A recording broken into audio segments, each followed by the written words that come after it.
সকাল সকাল চা বিস্কিট ডিম সেদ্ধ নিয়ে বসে পড়েছি।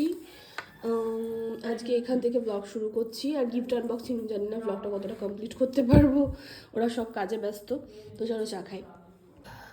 চা ঠা করে নিচে একটু বেশ জমিয়ে একসাথে গল্প করছিলাম, আবার কবে দেখা হবে না হবে চলে যাব। তো তাই এবার এখানে হচ্ছে কি এখন ব্রেকফাস্ট করে নিই। ব্রেকফাস্ট দিয়ে দিয়েছে, চলো দেন আমরা আবার বেরোবো বাড়ি। এখানে ডিম ভাজা রয়েছে, মিষ্টি রয়েছে, লুচি রয়েছে, রুটি রয়েছে। হ্যাঁ ওখানে খেয়ে নাও। এত ল্যাদ লাগছে, মনে হচ্ছে খালি ঘুম পাচ্ছে ঘুম পাচ্ছে ঘুম পাচ্ছে। তো যাই, রেডি হয়ে আমাদেরকে আবার বেরোতে হবে বাড়িতে।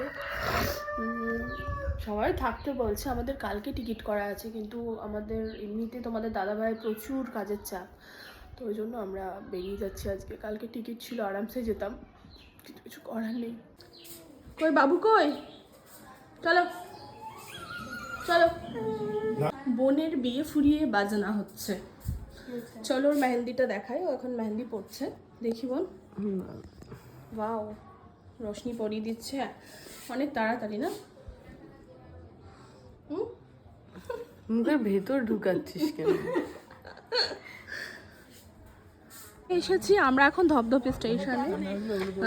তো খালার বাড়ি থেকে বেরোনোর সময় ভীষণ কান্নাকাটি কষ্ট, সেই মুহূর্তটার সময় আর ভিডিও করার একেবারে ইচ্ছা হয়নি।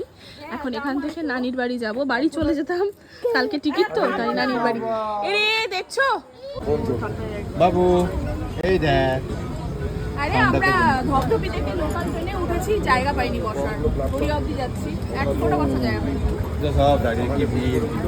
আরে এটা তো তার কম ভিড়, কত ভিড় ছিল বলো।